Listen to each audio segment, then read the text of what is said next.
Excellent connection. Here we go. Come on, everybody. Oh. Come on, everybody. Oh. Hello, everybody. Whoa. We may be live, but maybe not. Who knows if we are live? It says already. No, it's also saying already YouTube is not receiving enough audio to maintain smooth streaming. Yeah, why am I streaming at 2,211? Why am I streaming so low? Okay, now, cool. Did I turn on monetization by accident? I usually turn it on after the stream is over so that people can be as live as can be, but sorry if I have forgotten. It's been a while. Hello, everybody. How's it going? Welcome back to our JSFX scripting for beginners and noobs like myself. It's been a while. I was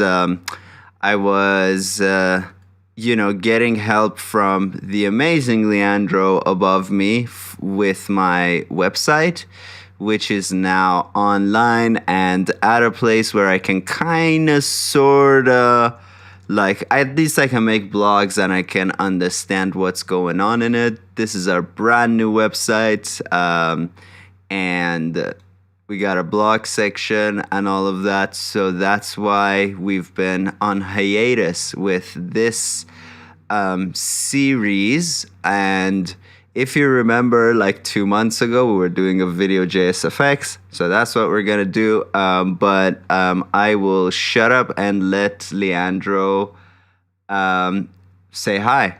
Hi, Leandro.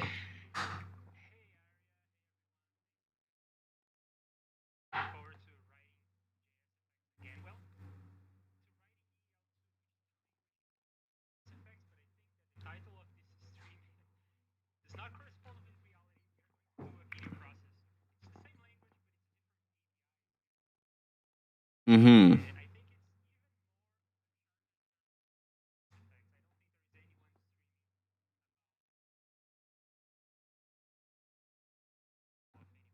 Mm-hmm. Yeah, absolutely. I think, John Tidy of the ReaFIR blog has done a few, and he has a paid video course, which I highly recommend everybody take. I learned so much from it. He was kind enough to give it to me for free. So thank you, John. And I learned so much, and he's got a lot of good video effects, and we're gonna hopefully build a few more.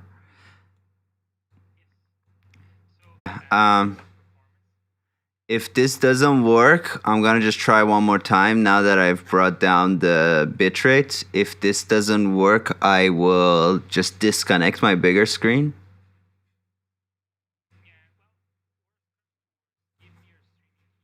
Okay. Cool. Okay.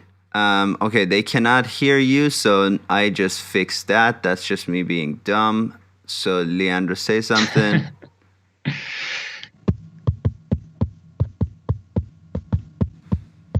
Okay, that seems to be good. And YouTube seems to not be complaining anymore.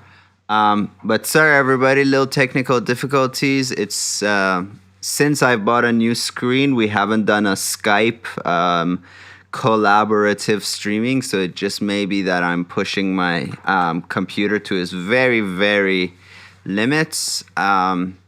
So yeah, so let's just start again. Leandro, they didn't hear you last time you said hi. So hi, Leandro, how's it going? Hi, Arya.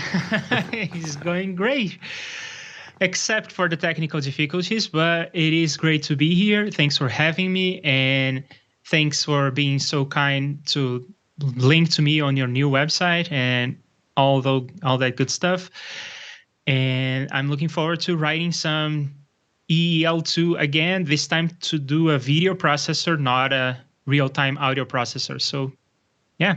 Do you want to get into it? Sure. Do you want to like just make sure that we are actually streaming, that the thing is actually working? Yeah, that is a great call. Because I have to say, on my side, I still see a slideshow, and I don't know how the audio is, but it seems like the video is super choppy. Yeah, I'm hearing the audio smoothly. I am not seeing the video smoothly on my end.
Hello.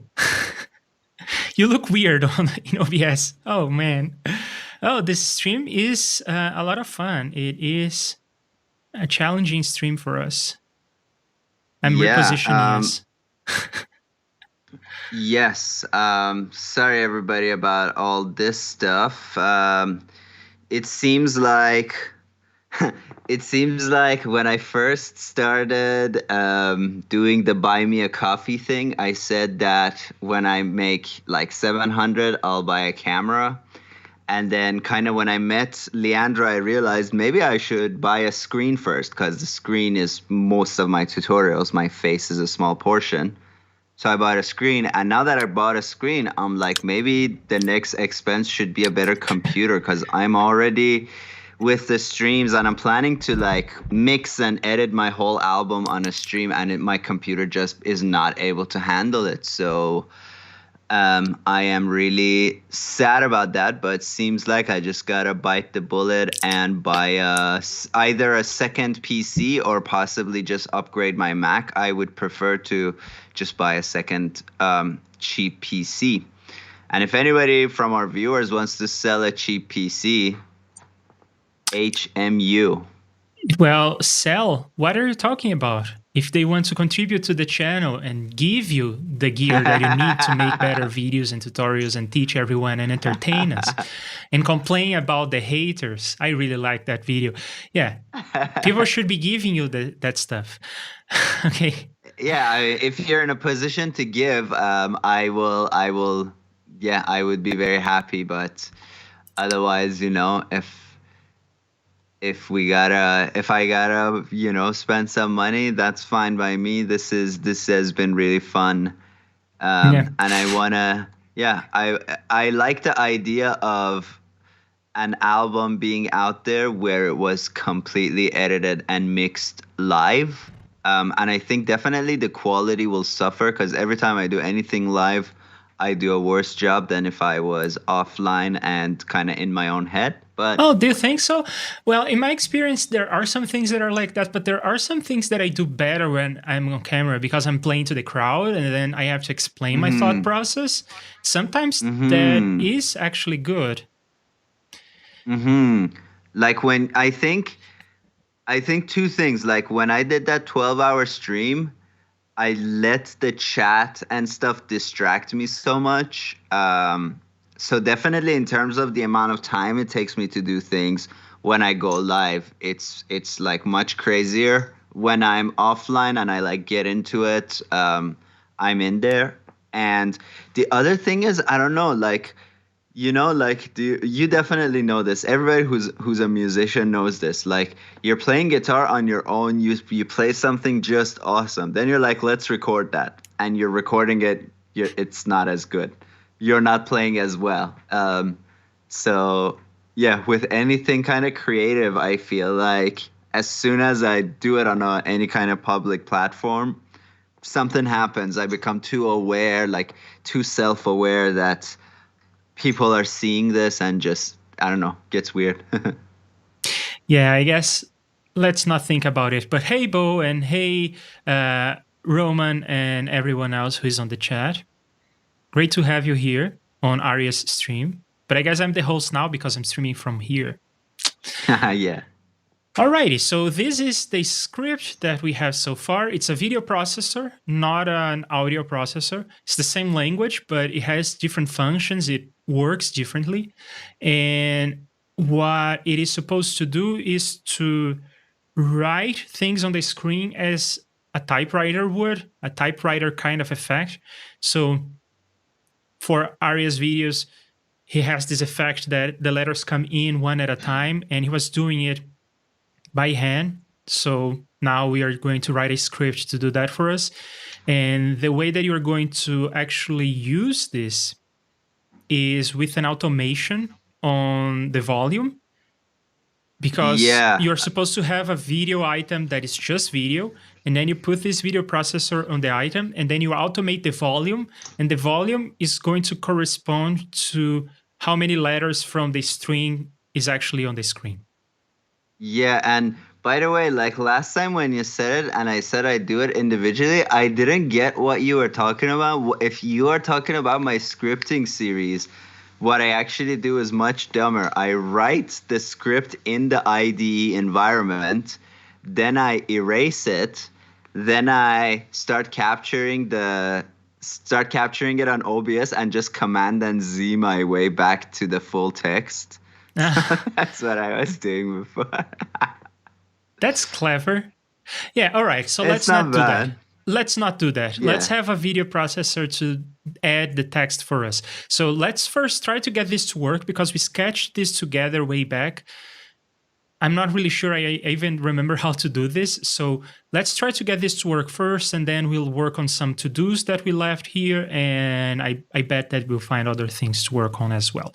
So to begin with, I think that we need a video item here on this ReaFIR project. So I'm going to just drop a picture. I don't have a video, but I have a picture of a sunset, whatever. And this is without any video processors. This is the video output.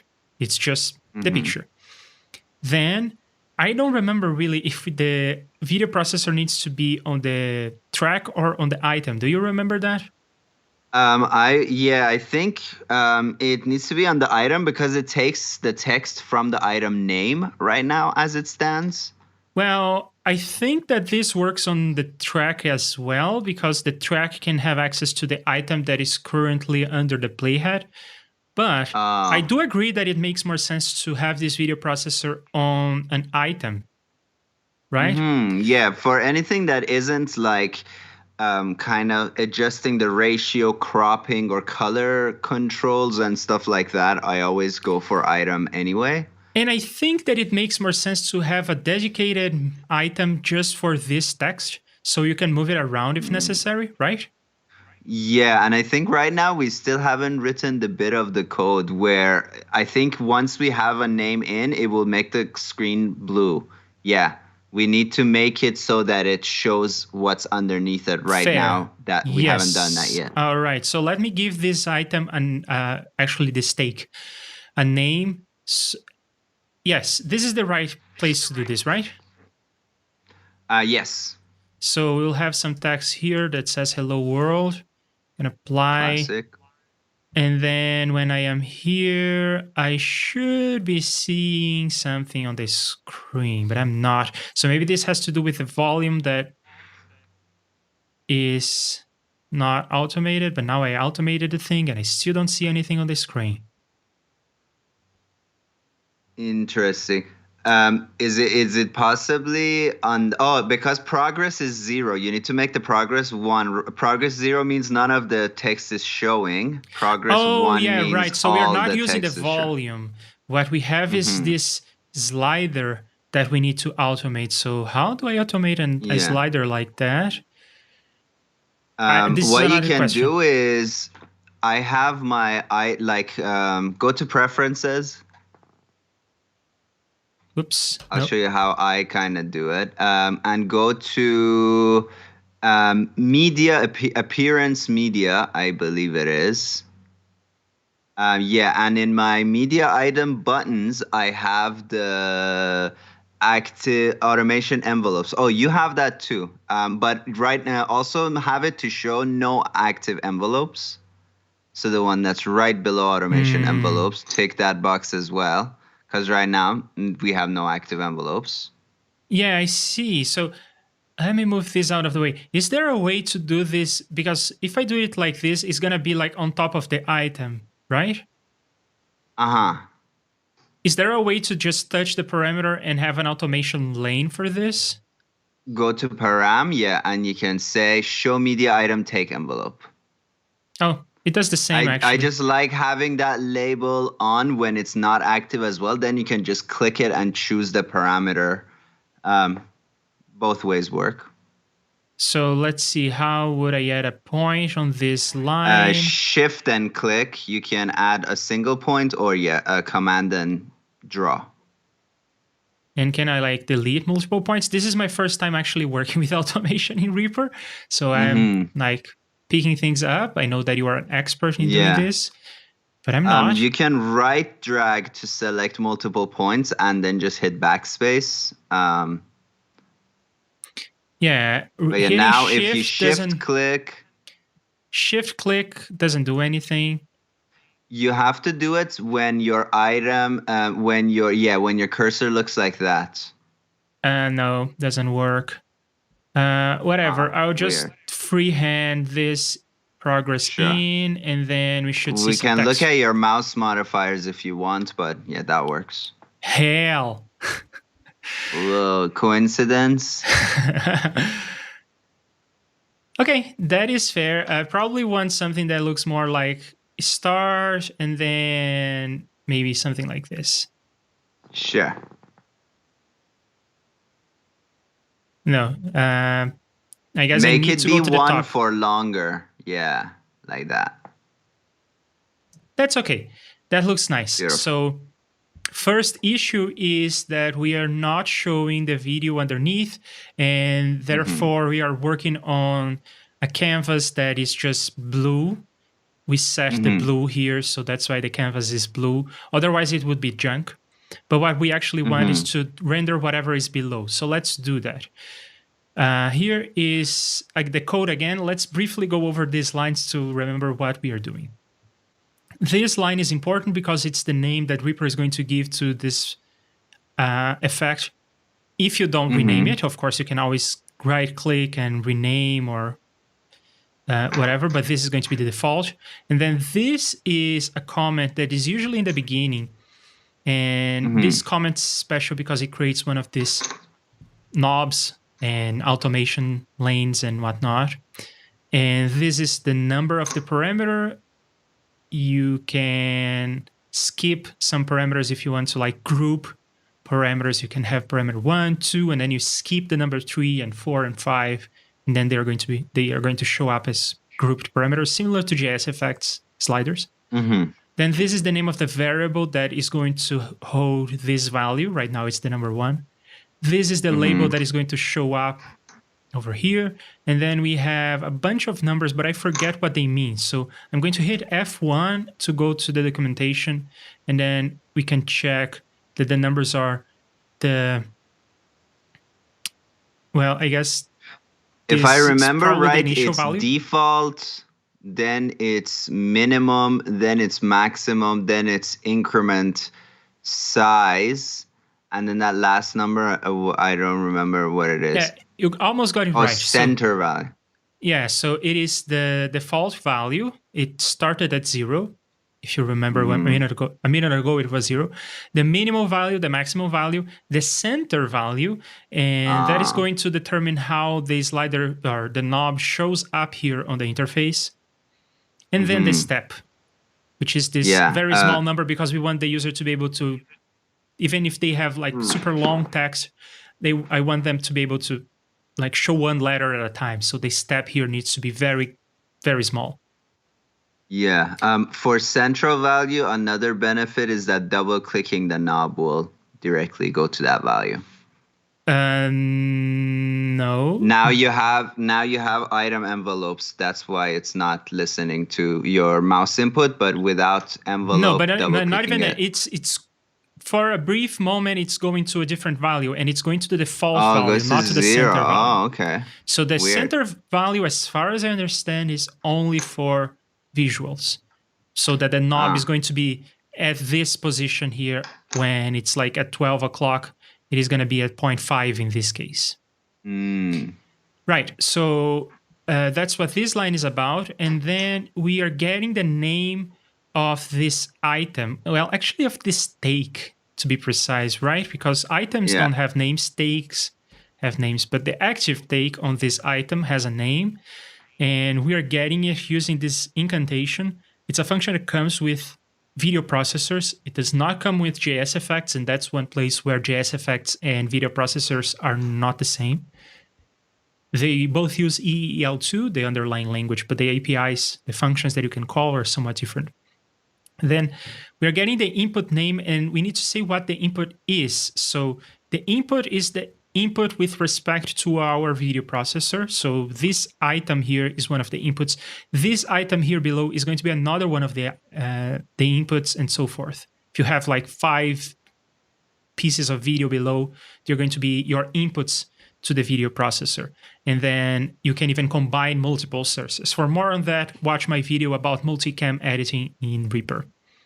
So this is the input, and we are using the number -1 here, which I guess we kind of had to guess, but -1 seems to be the current item, the one that the effect is applied on. Then, and I don't think that the documentation about this is great, so there is a lot of trial and error to get this right. Then we have this variable here that typically at this position we would have a variable that is setting something, that is sending information. It works as an argument to the function call. But in this case, it actually works as the opposite, which is a weird quirk of some languages like C and C++ that were the inspiration of EEL2. So this quirk is that this argument is not an input, it's an output. The function is going to change the value of this variable to be the name of the take. And you can see that there is this symbol in the beginning. This is a symbol that we use to say that this variable is a piece of text. It's a string, as opposed to every other variable in EEL2. Every other variable is going to be a number. This special symbol means this is a string. It's actually a bit more complicated. I'm simplifying stuff here, but you can think of it like that, and you're going to be right 99% of the time. Does that make sense? Yeah. Okay, so I'm going to remove this comment here because I don't really understand what it was saying. And then we have the text length. So that is straightforward. We are using the function that comes with ReaFIR. It's called string length, except that people were paying by the character, so they called it strlen. And this dates back to like the 70s or 80s when people really were paying by the character, I suppose. And then we are asking what is the length of this string. We are going to need that to compute how many characters to show at this point. We need to know what the length of the string is, and then we'll know relative to that length how many characters to show based on the progress variable. Then this char, I don't know, to print is the number of characters to print. So I guess I'm going to rename this variable. So that's, I guess, a lesson when you are getting back into your code base. And even if you're reading someone else's code, it is nice to read the code actively. So if you see something that you don't like, you change it, and maybe you're going to break it. But your interaction with the code, which I think is a fine way of reading code. So for instance, I don't like this variable name, so I'm going to rename this. Instead of char to print, I'm going to call this the text length to print, or maybe number of characters to print.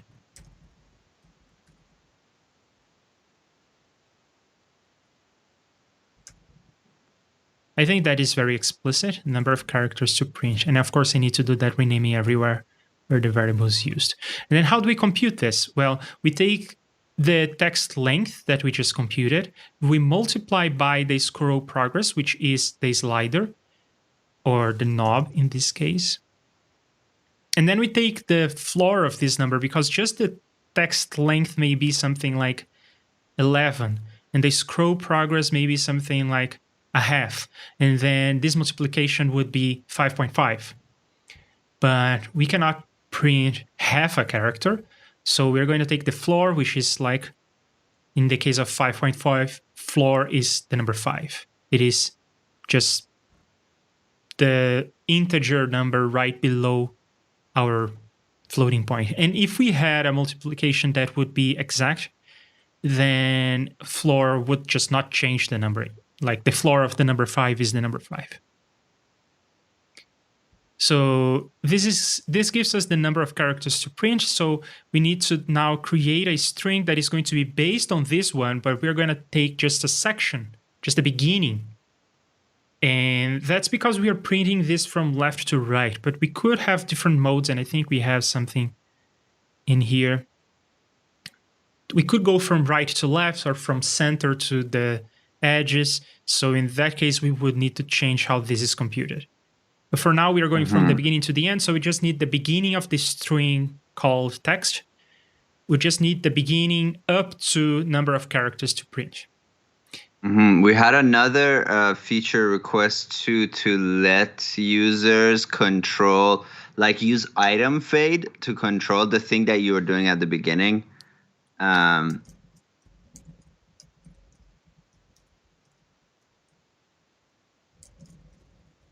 Yes. Okay, so to get this beginning of the text variable, we use another one of the functions that is paying by the character. It is string copy string substring. Why is it called that? Well, because it's going to copy a section of a string. It's going to copy a substring. And then we need to give it the string that we want to extract a part of.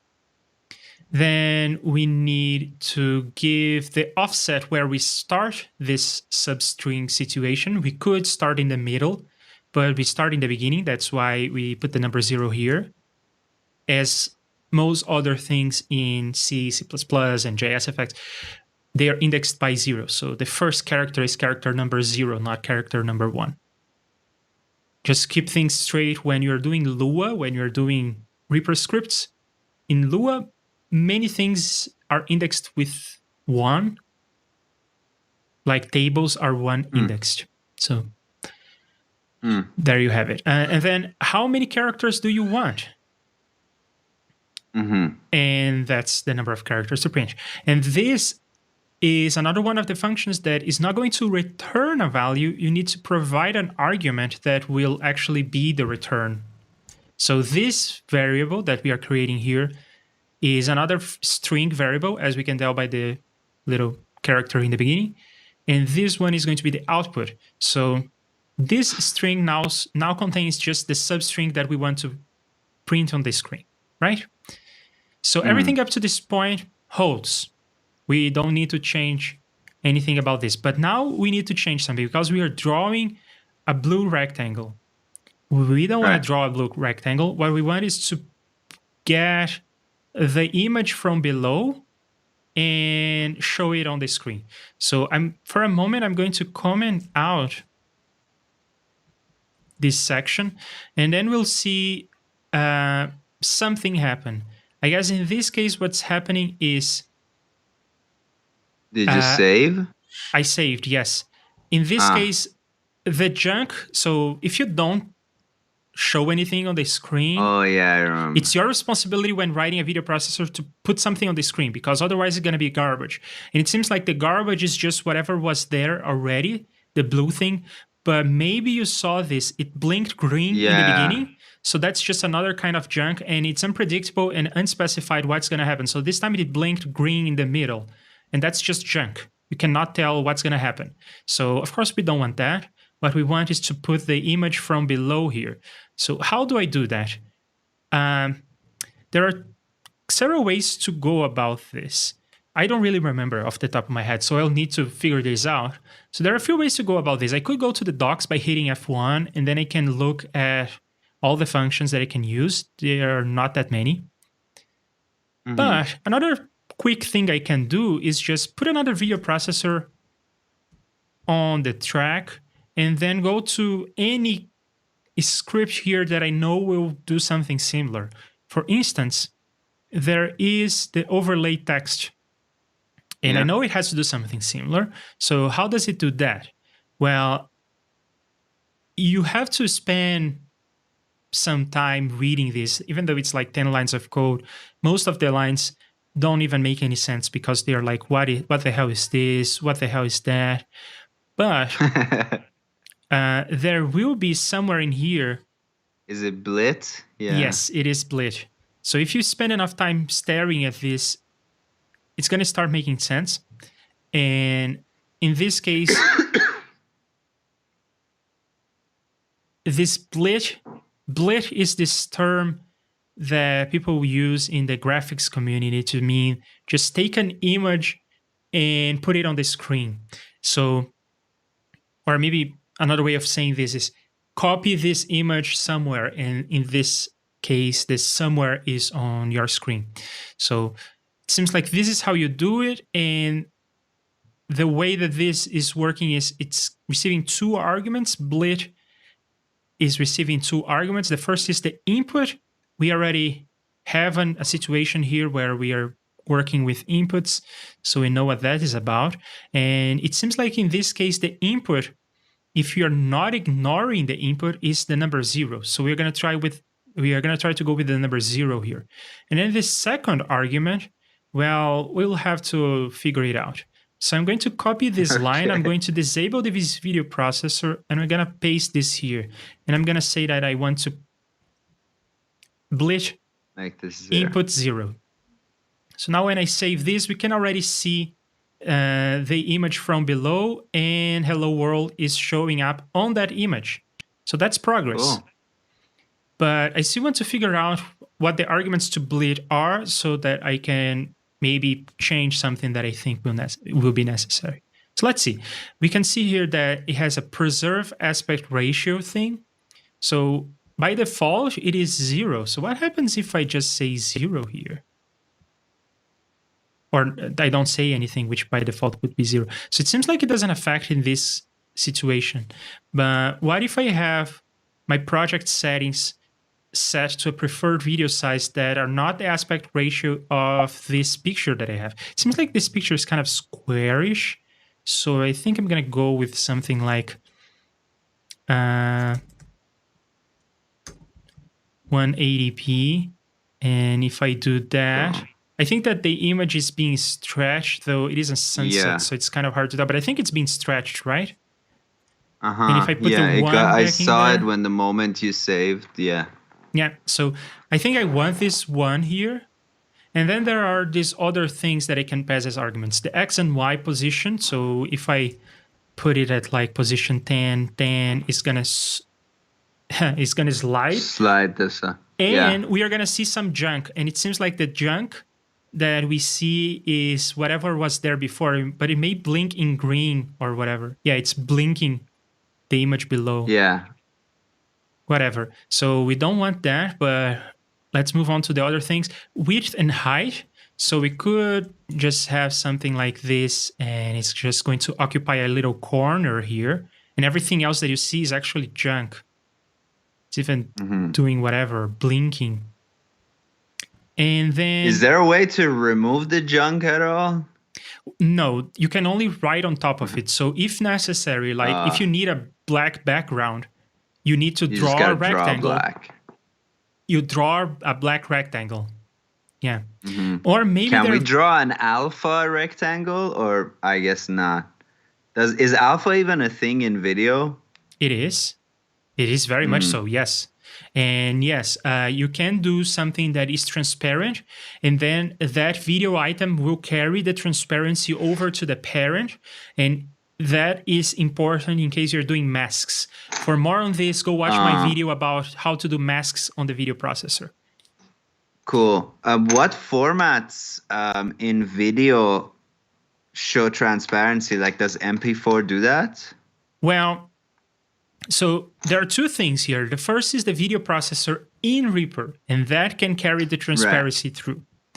But then if you want to export a video with transparency, which is something you can do, there are some formats that support this, then first of all, I don't know if ReaPIR supports this.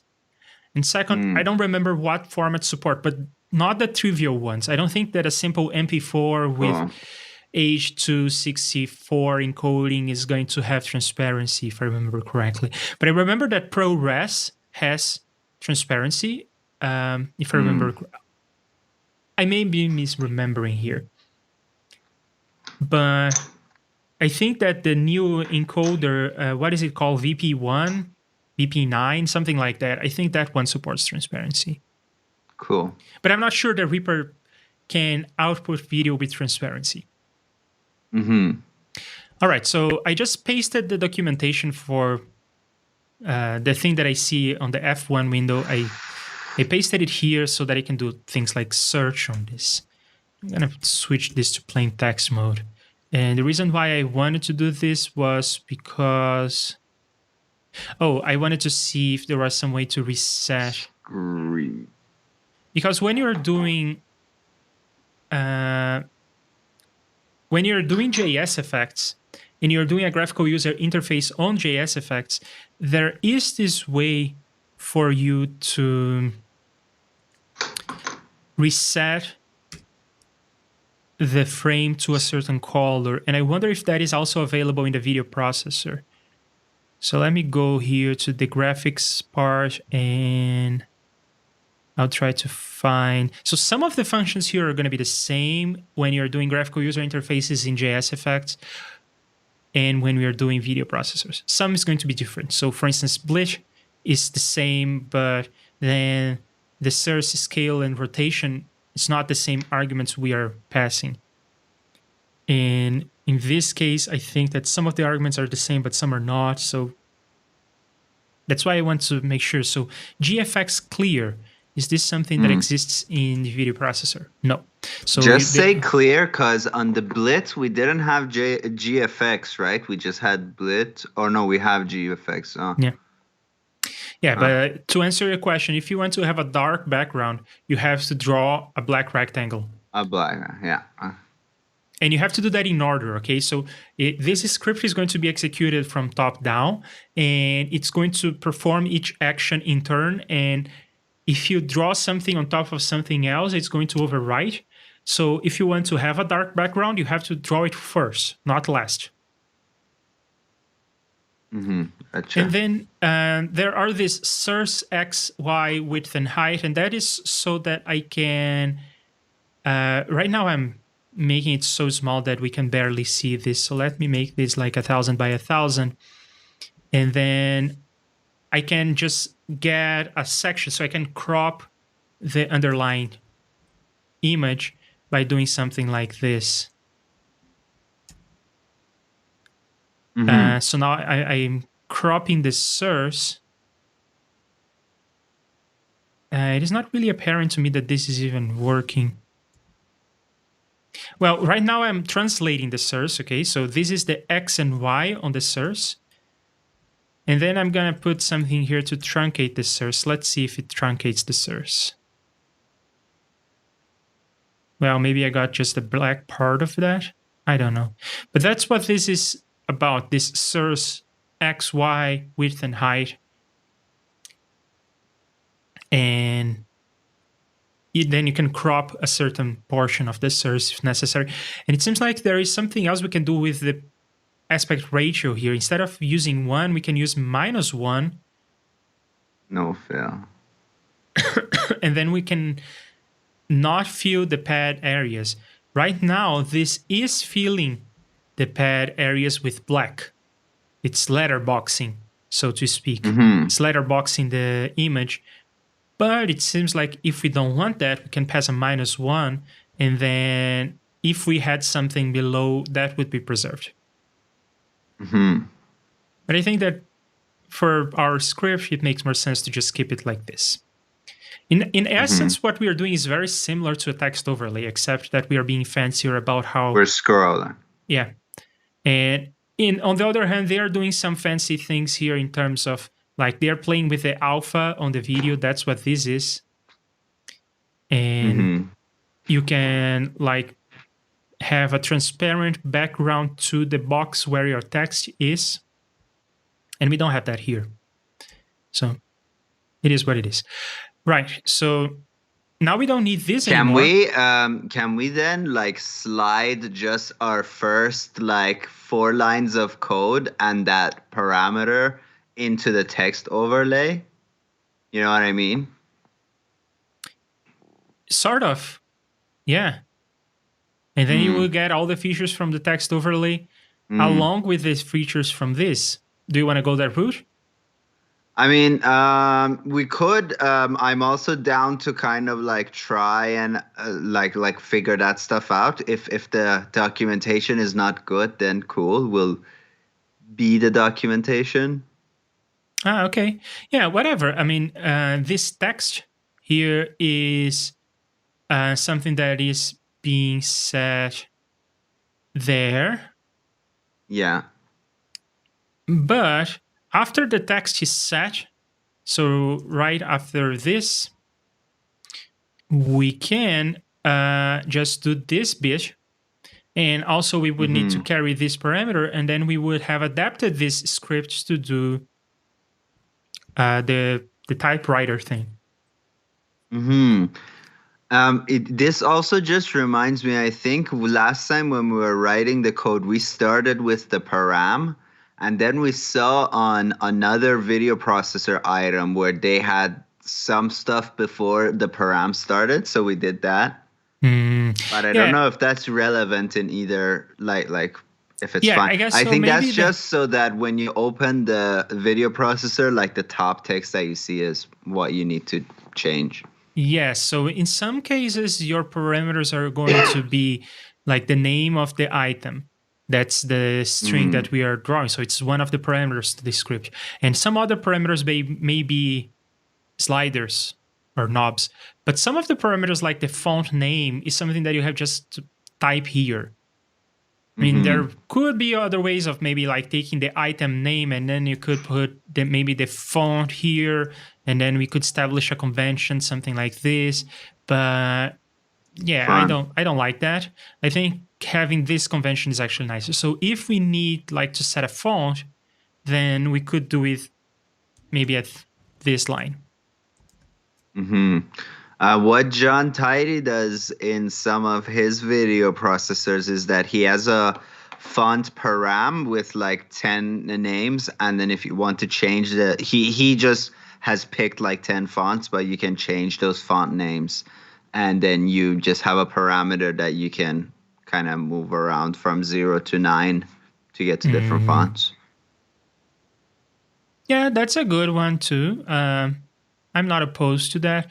I think I would just have it like this because, I mean, it may be good to like try 10 different fonts, but when you decide that that's the font that you use, You then probably just keep using that. yeah, just write the font name here and then maybe even save that as a preset. So it will show up here like my own typewriter, whatever kind of thing. So yeah, Yeah. I don't know. It is cool, but I don't think it's essential. So yeah, we have already the blit that is taking the image from below and putting it on the screen and preserving the aspect ratio. Then we don't need to do the blue rectangle anymore, but we do need to write the text on the screen. So that's what's up next. Here we have to set a color. We are saying that the color is going to be red. And then we draw the substring text at this position. Mm-hmm. And then it shows up here. So Mm-hmm. let me turn off this so I can go to any arbitrary point, and then we can see that it's actually working. Cool.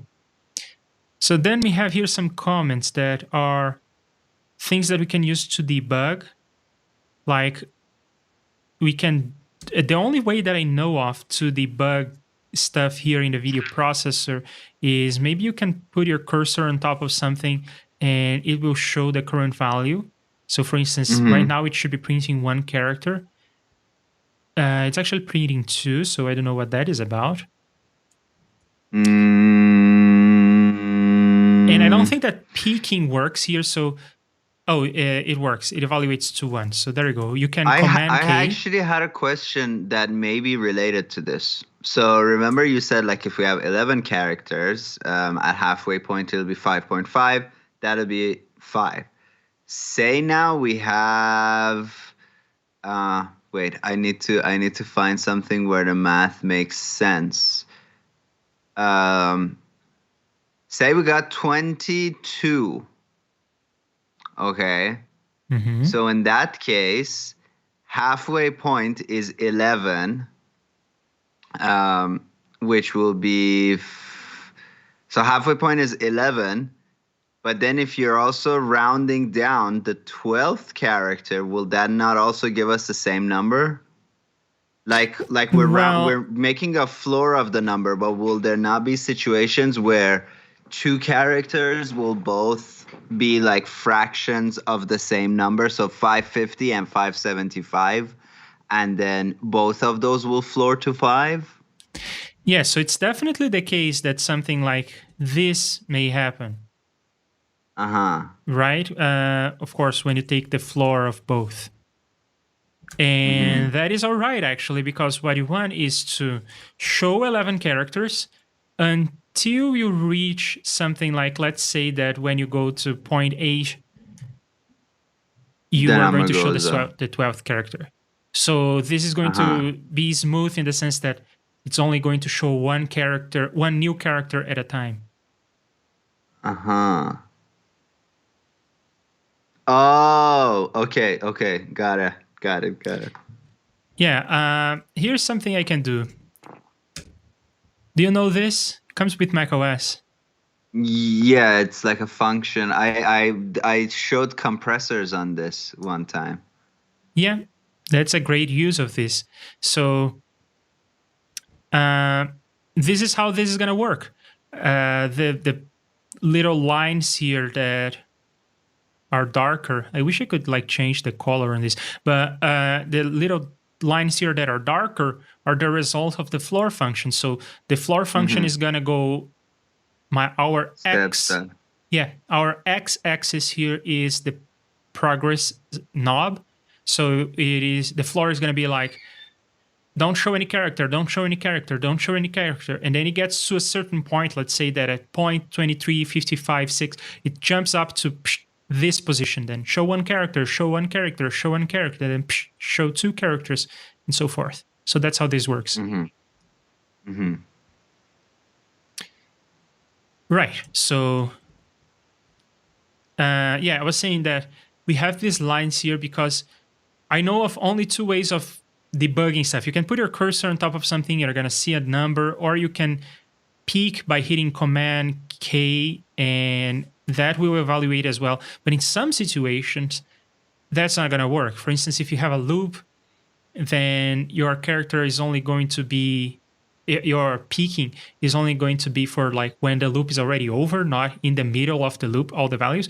So in those situations, what you have to do is just draw whatever you want to debug, whatever variable you want to know the value of, just draw that on the screen. And that's what we have here. We have some code to prepare for drawing on the screen and then to actually draw on the screen.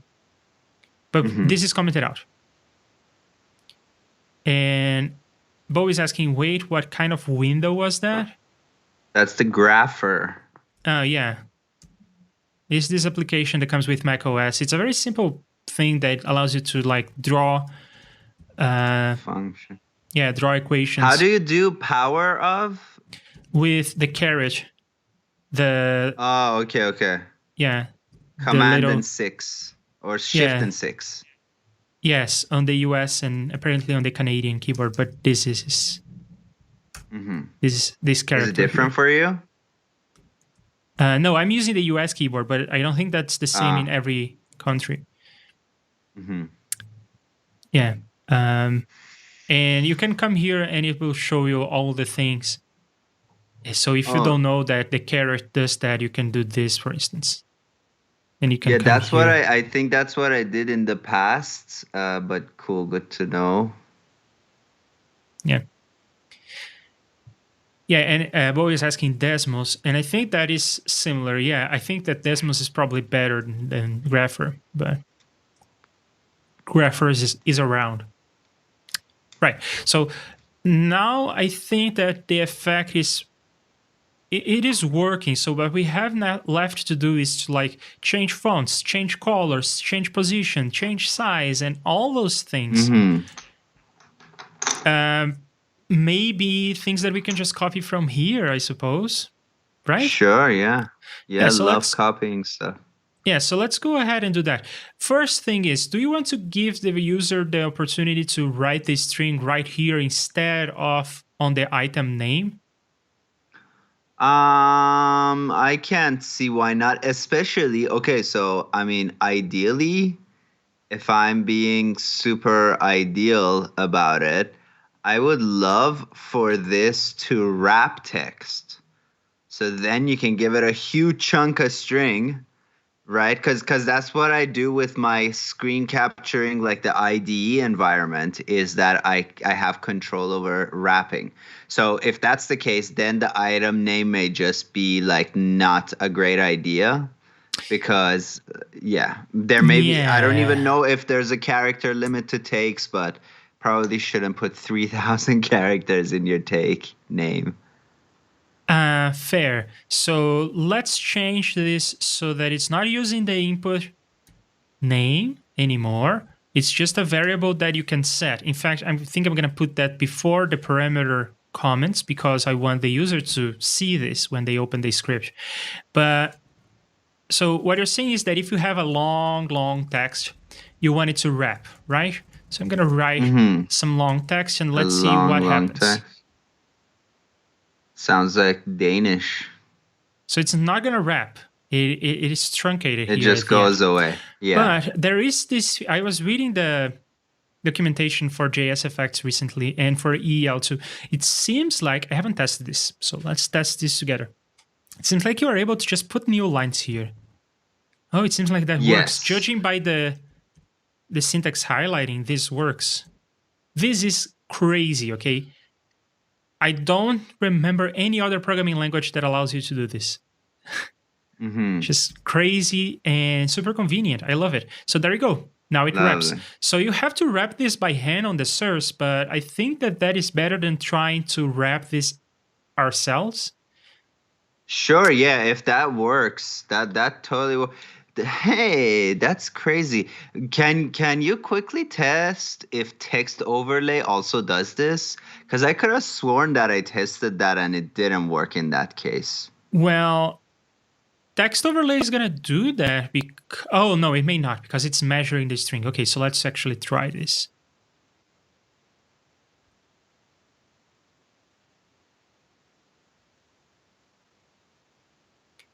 and then switch, and then, oops, saved the wrong thing. So yeah, it works. Oh, what the hell?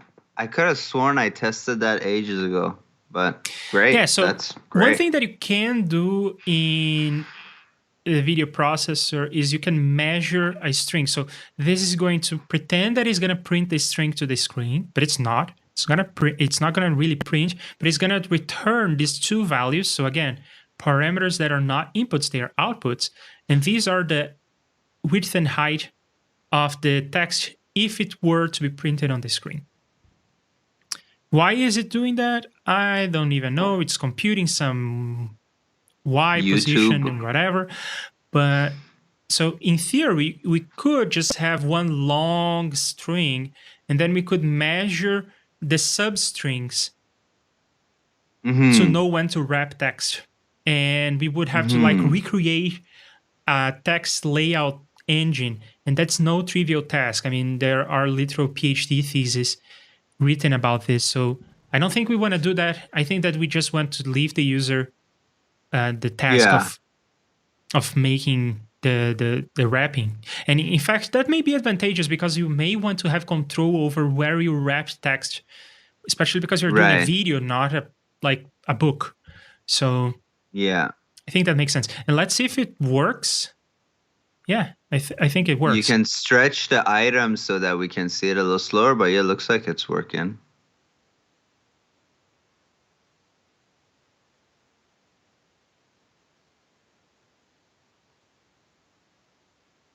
Beautiful.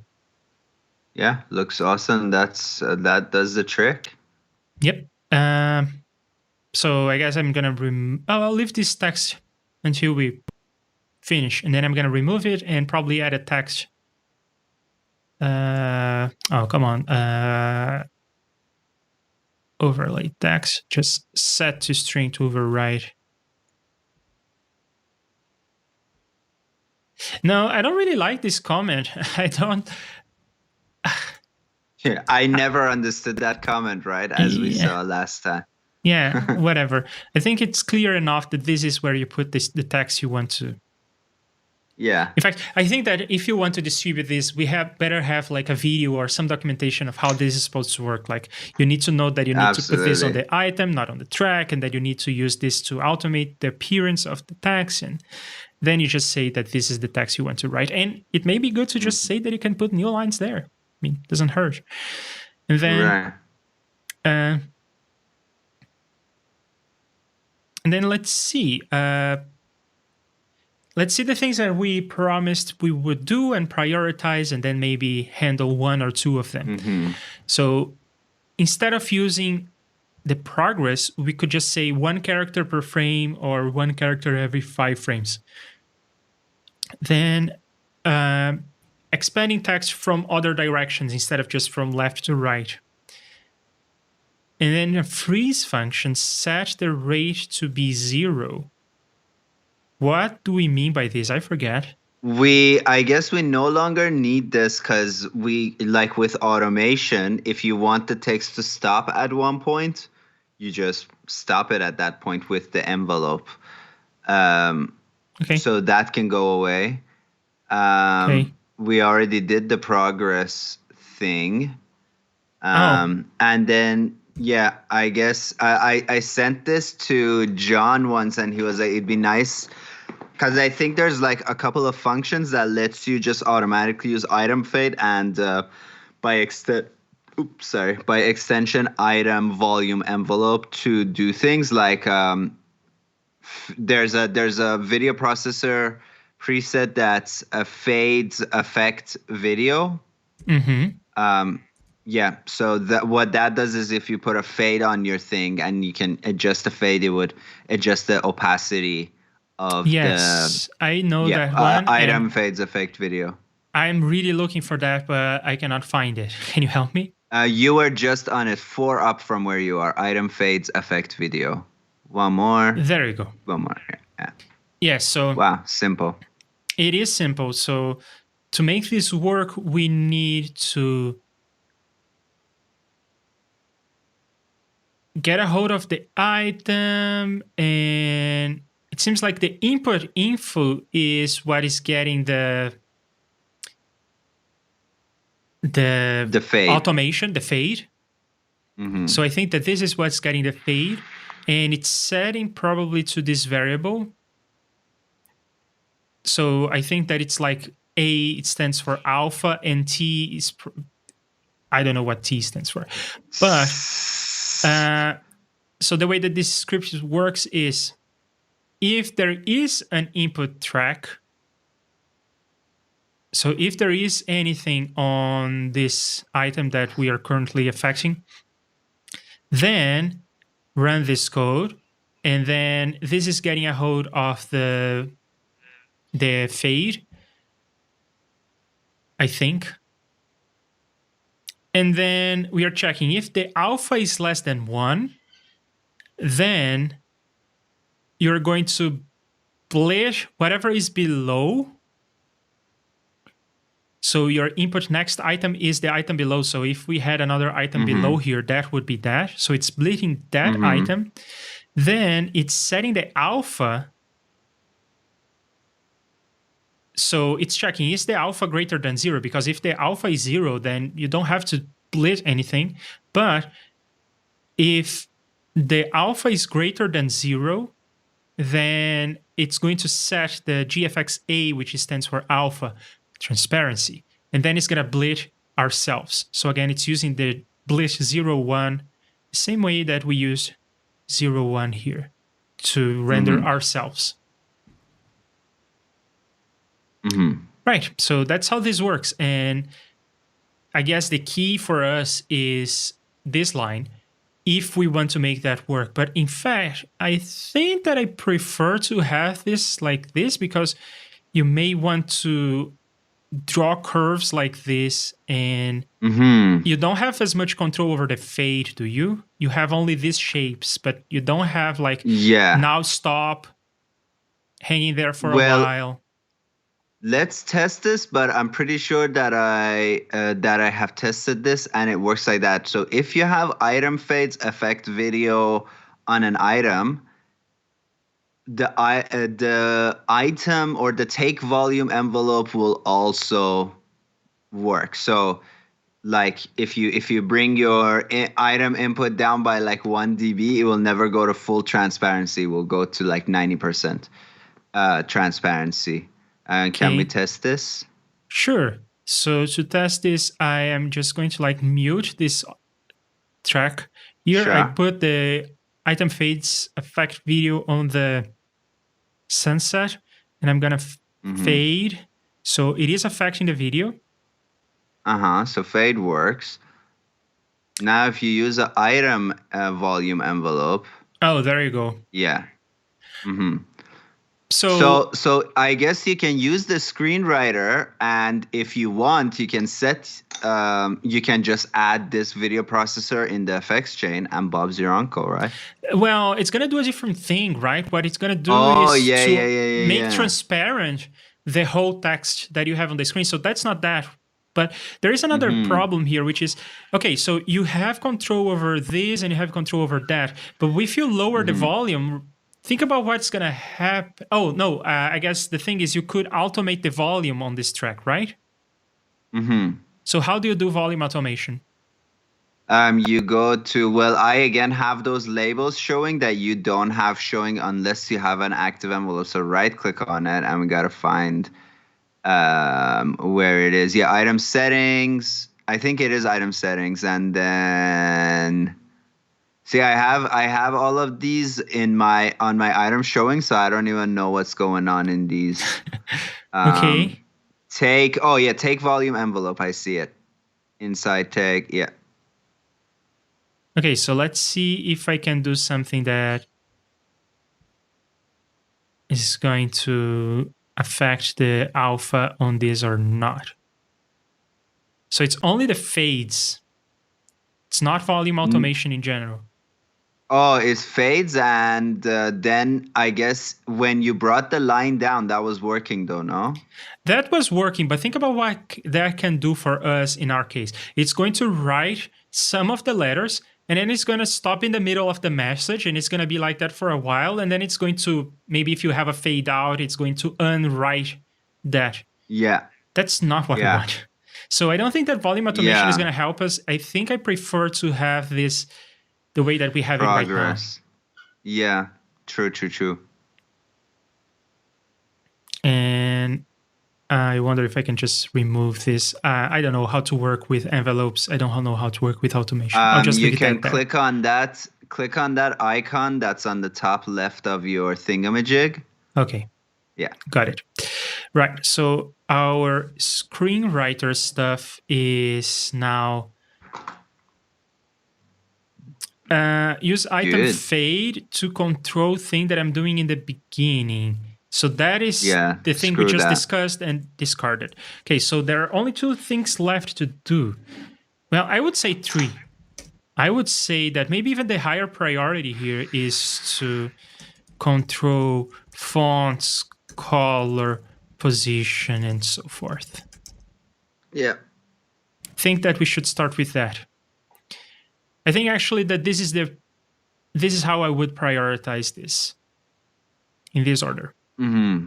So let's just borrow the whole thing from the other script. From text overlay, yeah. Yeah. And now you may be wondering, why is this variable font a string and it doesn't have the little symbol here? It's used later.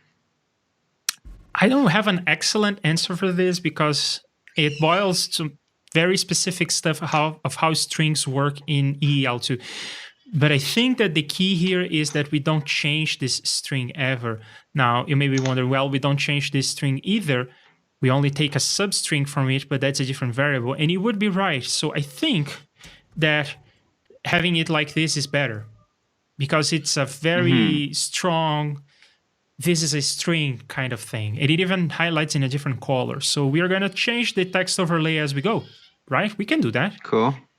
We are now learning how this works, and we will interact and change how it works in the process.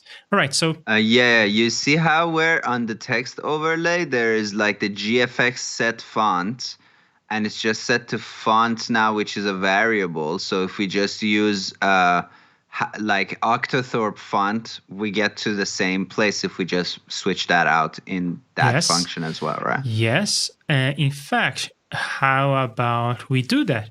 So I'm going to set font, and I need to use it like this. And then the size of the font is going to be one of the sliders. And this is the project height. Why is it multiplying by the project height? That makes very little sense. I think that's because you have the X position and Y position not in pixels, but it's from 0 to 1. So it looks at the project height, and then it goes, okay, like if position Y is at 0.5, it's in the middle of the screen. That makes sense for positioning stuff, but not for setting the size of a font. Oh, and that's because also you see where is it, text height. Instead of like font size, we have text height. I think so that's silly. I'm assuming that also does the math on that. Yeah, like it'd be nice if the font size was the same as anything else in the world. You know what I mean? Yeah. Like in number of pixels. Yeah.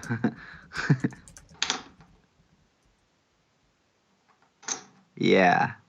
And let's give this a good range. So for video, I think that something like 40 pixels is convenient. And we could go maybe from like 20 to maybe like 250. Let's say that the middle is something like 150 and the step, I don't think having a step of 1 is good for fonts. So let's just go with 4 because video, everything is big anyway.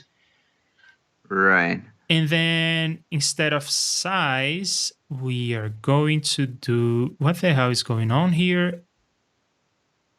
Oh, I think I know what's going on. If you do something and you don't save and you go somewhere else and come back, you lost. You lost the changes. That's what's going on. Yeah. So I'm going to make sure to save this. And of course, I will forget many times. It's just how it goes. So we are now going to use the font size and the font written like that. Let's see what we have. I'm going to unmute the track, and I'm going to increase the font size.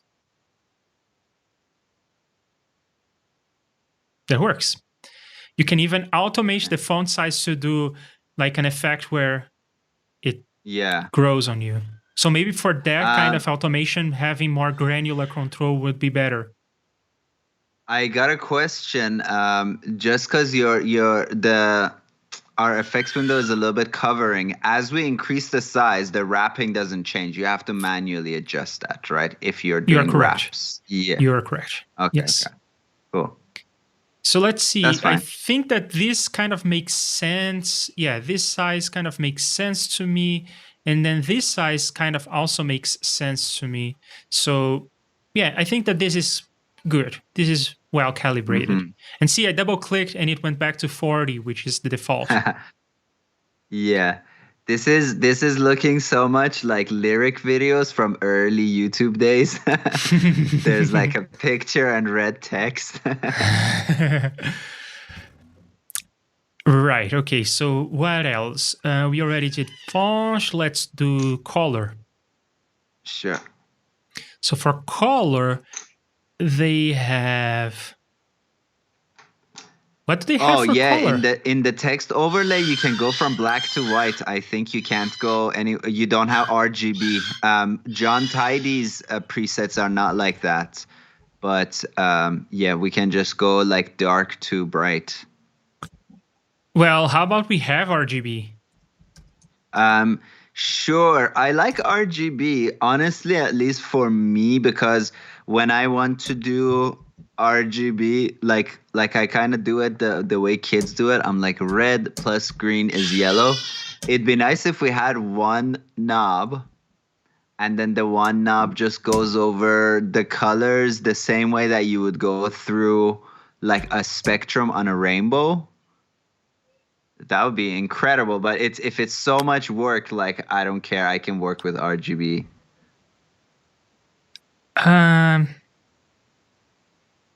Well, what you're proposing is, so RGB is we have to set the color in RGB at the end of the day, okay? Because that's the color scheme used by the video processor. So this is a color space that is three-dimensional. Red is one axis, green and blue, three axes, three-dimensional. And what you're proposing is linear. So what you're proposing is to linearize the space of the spectrum, of the color spectrum, which is absolutely something that we can do. Especially because all the combinations are unique, right? So you can start from 0, 0, 0 and end at 255, 255, 255. Yeah. Let's for fun, let's do this. So if I do it like this, I'm sort of commenting out this parameter, and let's play around with your idea, though I think it's so unconventional that I don't think it's practical because, well, I suppose that people will have like a brand color and they will want to use the text on that color, if you know what I mean. So it would be difficult to translate this, but it is possible to linearize this space. In fact, in JSFX, using this GFX clear, which is not available to us in the video processor, but it is available when you're doing graphical user interfaces for JSFX, this function uses a linearization of this space. They pack the color space. RGB. Yeah. So that's a linearization that we can use. Very simple stuff. So all we got to do is, this is just going to be color. And Bo is asking, is there any code for that? For color picker for spectral viewing. Yeah. You mean the one that is like a circle? Is that what you mean? Yeah, I think I know the one. It is this or that. Which one? Do you know? Let's just look at both. Okay. I'm not sure. This is using RGB. This is using hue, so it's probably HSV. But this is big and complicated, and I don't want to get into that. So, yeah. I mean, probably the most interesting and complicated part has to do with computing the spectrum analyzer itself. But this kind of thing seems to be, yeah, this is using hue saturation value. And then it's computing. Oh, see, it is computing RGB based on HSV. So we could have something like this. But what you're proposing is not hue saturation and value. What you're proposing is just a linearization of RGB. Am I right? Mm-hmm. Yeah, yeah. Okay. So we'll go with that. So right now I forgot to save, so I lost. So let's do param5 is color. We'll show it as color. It will start white. How about that? Mm-hmm. And white, Sure. I don't know what white is going to be. I'll just 0, say 0, 0, no? No, that's black. Then it's going to go from 0 up to... So each one of the values they go from 0 to 256. Or to 255. So each one has 256 possibilities. There are 3 of them, so it goes up to this. We have 16 million colors. Crazy number. And that By the way, white. if you want to avoid like when you click to another preset and the text goes away, just float this window so that window will always be there, and then you can click on the other ones. Fair point. So, but when I floated, I lost. Oh.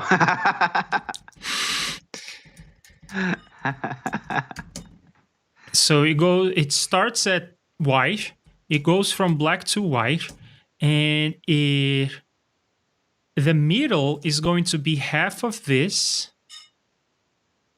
8.3, yeah. And I mean, these numbers are crazy to control with one knob. I am now beginning to understand. So we have that. And then we need to compute. Oh no, I unfloated the window again. I'll just leave it like that. So now I need to set RGB. Actually, I think it may make more sense for me to set all of these right before I'm going to actually draw the string. So again, collocation, which is a big principle for when I'm writing code, I'll do it like this. So setting the font size, setting the color. So we need to get a hold of the color, and we are only interested in the first 256 values starting from 0. So I just take the result of the division by 256. Then for the green, I 256 times 2. I divide by 256. I take the floor and then of modulo. That, and then modulo. And then for the blue,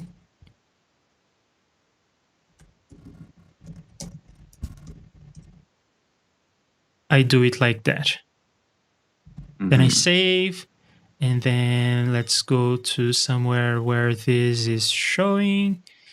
What the hell is going on? Why don't I see anything? Because I have the decorative spectrum. There you go. So the text is black, and when I change this, it doesn't change. It goes to white. So I probably have some problem. White to black.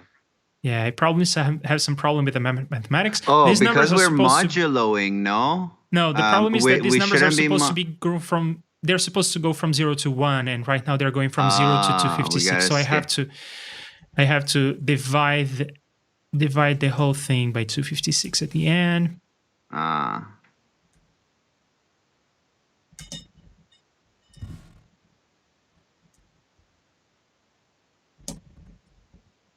And then I save. And it's still not working, is it?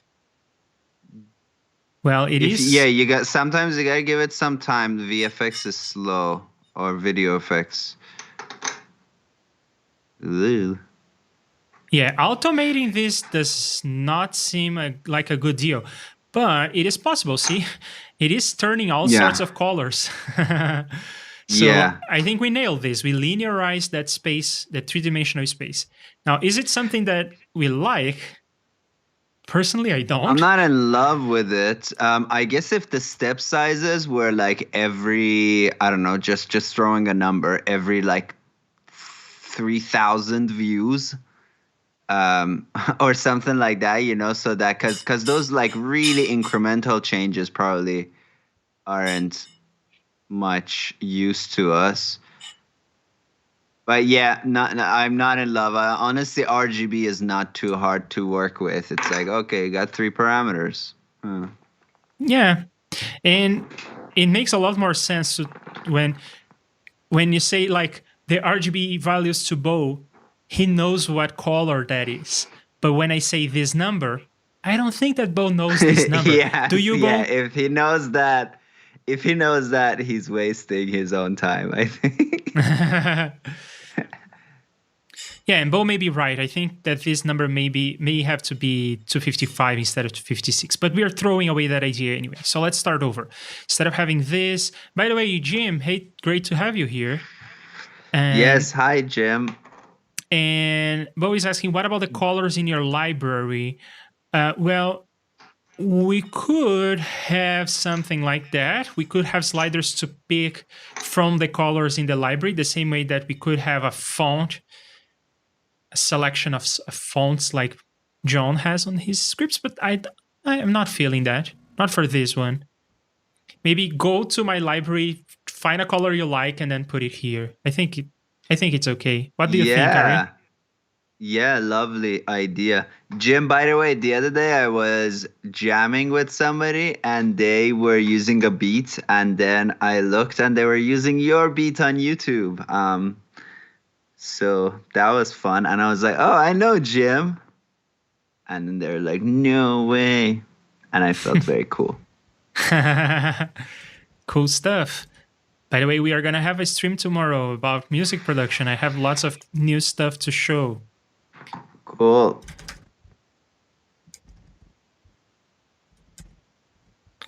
And then, yeah, I think that this works right.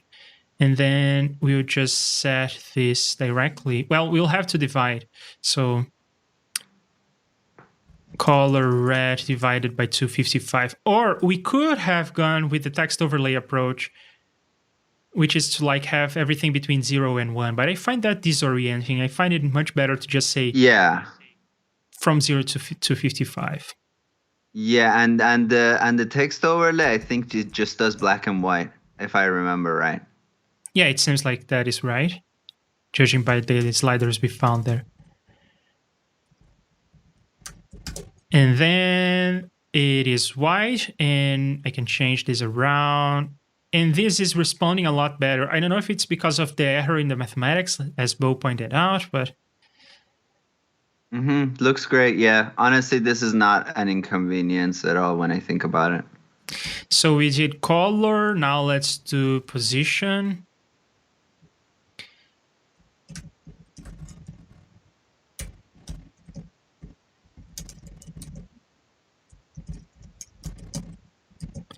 And this one, I think, needs to go between 0 and 1. Yeah, that's what they do on text overlay. I think I'm going to start like, let's see, maybe this is going to be at 0.2. It's going to go from 0 to 1 at the center value of 0.5 and a step of, what's the step on the text overlay stuff? 0, 0, Oh, 1. you may not have saved. I saved. You saved. It was 0.1. So that's that. And then position Y. Now, same deal, but the default value, I want to be something like 0.75. Now, why do I need these to be between 0 and 1? Because I don't know the height of your window. I don't know the width of your window. So yeah, that's no bueno. Right, so now all we gotta do is change here this to position X times GFX width. No, it is project width. sorry, height, not width. And then position y times project width. That's Wait, not right. isn't X width? Yeah. There you go. And then I have some slider. Now it is like a lower third kind of thing. And then I can go from the beginning. Jiggle Remember, it. there is a letterbox. My aspect ratio of the image doesn't match the aspect ratio of my video. So that's why it's going over the black. And then I can go all the way up to 1, though that doesn't really make sense, does it? Because if I go all the way up, if you have like a few characters, but then it's going to go over the screen. But what if you want to automate it to like come off fade screen? away? Yeah, there we go. Yeah. And the same with this. So, so maybe what if you want to automate the text going up the screen?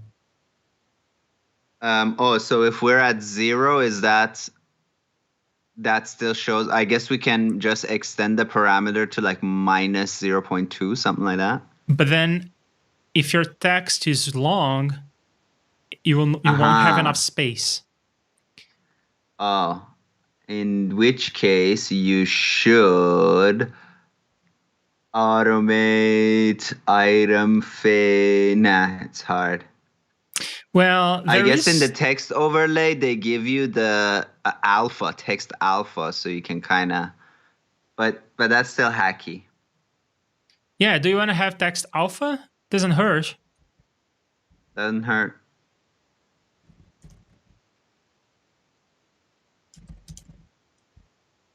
How ambitious is it to think that you could do the whole note straighter as a video processor preset? That is next to impossible, right? Like draw on the video screen and it creates an image. No, that would be I don't think there is any way for me to interact with the video screen here. I don't think that there is a way for me to capture the clicks. Let's see. In the docs, there is a way. There is a way for you to assign 2 parameters to X position and Y position, and then you can also add modifiers to that. So there you go. It is possible. I think in that case, wouldn't it, like, you would need to interact with a parameter, but then you need to actually draw something and put it on an item, and I don't think we can do that part. Yeah, I don't know. But literally the drawing part is not too hard. We developed the drawing engine from scratch.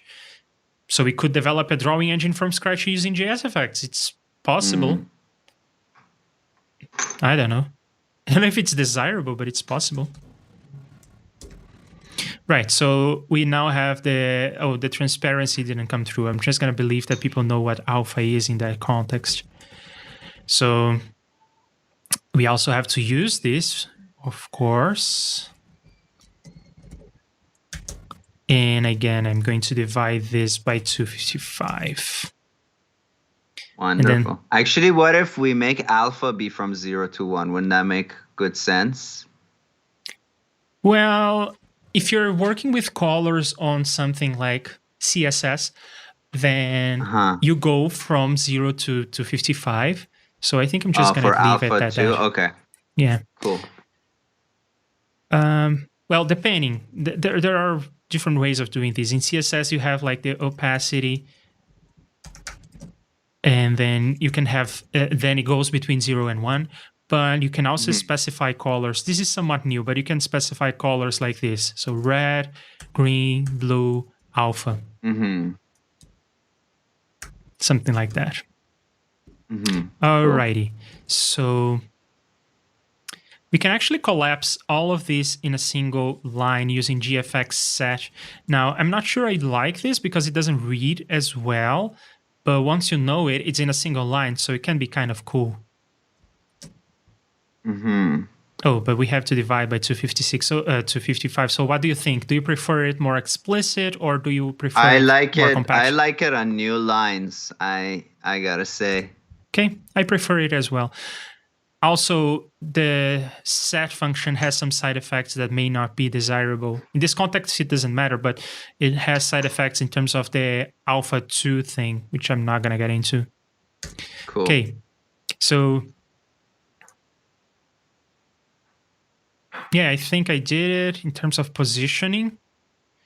And in terms of positioning, actually, if we want to go to fade out to the bottom, we can do that. To the left, we can not do that. And to the top, we cannot do that. So is there a way to fix this? I think so. We can use the, what is it called? The string measure stuff to get the width and the height. And then the 0 could be with respect to the project width, but also with respect to the string width. How do you like that idea? Then we would be able to go to the left. But the disadvantage of doing that is that it can be kind of weird to control the parameter later. Yeah, I see what you mean. I guess just because I'm used to how it works, like I'm used to how it's working as it is now, I'm okay with how it is now. Yeah, and I also like that I'm able to do like a lower third by going to like 0.75. Well, I guess it's not a lower third, it's a lower fourth in that case. To do a lower third, how do people usually do lower thirds? 0.66. Do they actually do that? They do 0.66. I mean, it's like within 1/100th of a margin of error. It's close. Okay. So there you go, a lower third. I didn't know that lower thirds were literally at the lower third of the window. I thought that was just a name that people used. Okay, so I think that these parameters are actually better calibrated than the text overlay. There is also the background that we could have. We could have sort of a background on this, but I'm not feeling it. What do you think? Yeah, you can always have another processor that draws a rectangle. I'm a fan of modularization and keeping the preset simple. You know what I mean? Yeah. So I guess the way that would work is you would have a rectangle on top of this image, and then the result of the rectangle on top of this image would be overlaid with our screenwriter stuff. Yeah. Also, go buy John Tidy's video course, and you'll get a video preset that lets you draw a rectangle. There you go. What else? So I think we nailed that one. And then the user rate control. By the way, I have to leave in 20 minutes. So if you think that's going to take longer than 20 minutes, we can leave it for next week.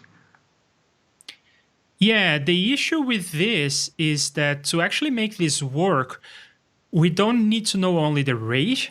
We need to know the position of the cursor with respect to the item, which I am not sure we can have that.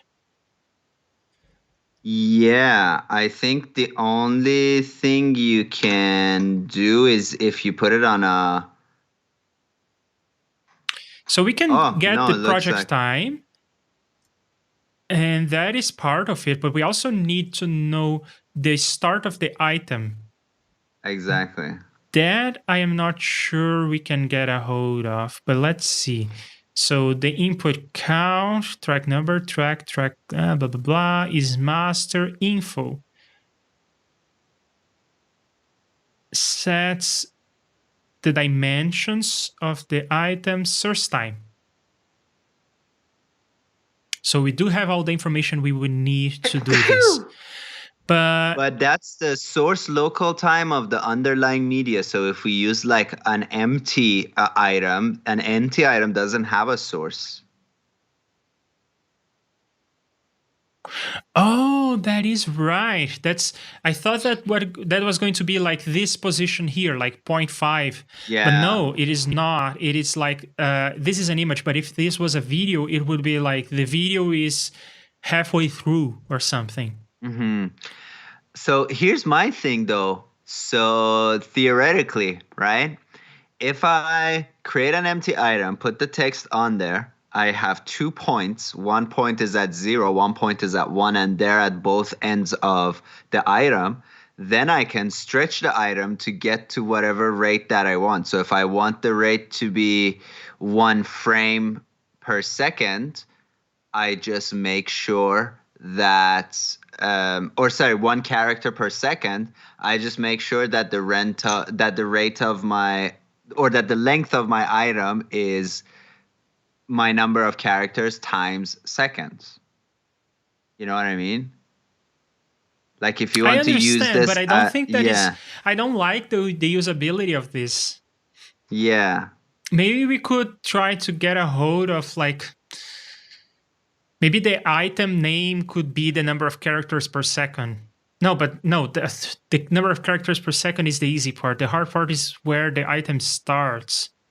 Yeah, I don't think that's possible. I mean, it may be possible, but I don't think that is nice actually, because if it is too predictable, it doesn't feel right. I mean, if I just draw a straight line, which I don't know how to do because I don't know how to do anything but freehand, but if I draw sort of a straight line, it doesn't feel all that nice. I think it's actually better if you freehand it and you do it like this. Oh, don't go below because that would mean erasing something. But if you do it like this, it looks a lot better. The effect works better. Yeah. So I guess I let's just not implement that. Yeah, fuck that. And then the left to right and the right to left is doable. It involves substringing differently. But how about we wrap it up? Sure. I actually have a quick website question for you that we can do off stream. I think for you it's like a 5-minute answer, but I've been trying to figure it out for ages. Okay, so I guess just so I don't lose this, I'm going to save this. Okay, I know what I'm going to do. I'm going to go to gis.github.com. I'm going to put this there, and as the gis description, I'm going to go to the stream, and this is like video processor, or actually screen writer. I don't think it's at .jsfx, but I don't know what extension to give this. And .vid pros, I don't know, it is a preset, so what's the extension for a preset in ReaFIR? .rpl if memory saves me right. The problem is that is actually the kind of an XML looking kind of thing that is a preset. This is just the text that would be in the presets. In any case, so this URL is now public, and I'm going to share with you on Skype. Then you can share it on YouTube, because I cannot, right? Because I am a measly watcher of this stream. Okay. So that is that. Let's wrap it up. Thank you, everybody, for being with us. Sorry about the beginning. I'll have to figure some stuff out. Maybe for Tuesdays, I will just, I guess the quick and dirty way is just to disconnect my second screen. I'll do some tests, so expect to see me randomly pop up on streams where I just talk to myself. Tomorrow we are going to be on Leandro's channel talking audio production. It's been a while, so I don't fully remember what we were up to, but we're doing stuff. It's going to be about audio. It's going to be about effects. You're going to talk about stuff, and and I will, as soon as I figure out my stream situation, I will also do some more of my editing, my album streams, and I'll do some videos, and we'll be on our way. Yeah, Bo asked something. I just want to make sure that I answer him. How about some Photoshop-like blending modes? In fact, some blending modes, not all of them, are already something that you can just do in the video processor. There is this GFX mode, and there are some modes that you can use. Where is the description? Is he talking about when it's difference, sum, that type of deal? Yeah, you can do just normal, which is overwrite whatever is below, or add to whatever is below, or multiply with respect to whatever is below. And then I guess this So is like there's- take the average, and yeah, it gets crazy. on all the ReaFIR code base documentation, it feels like they start off writing some stuff and then they're like, whatever. The kind of documentation gets more complex as you go down. Well, to be fair, that is true. But to be fair, the most important part of ReaFIR is using it as a doll, not as an IDE for writing True, programs. yeah. And the manual is good, and they are paying Kenny Joya to do his videos. So they are investing in Yes. documentation. It's just Good not job, the developer ReaFIR. documentation is for the initiated. Yeah. All right. Any last words? No, adios, everybody. See you tomorrow. Yeah, let's get out of here. See you tomorrow. Bye.